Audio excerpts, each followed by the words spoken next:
Just want to tell you a question. Do you know you have just broken the record? Do you know how proud America is of you?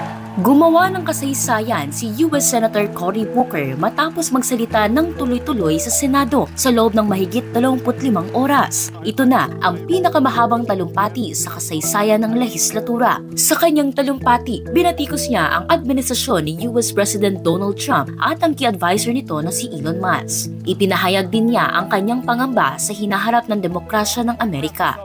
Our founder said we must mutually pledge to each other our lives, our fortunes, and our sacred honor.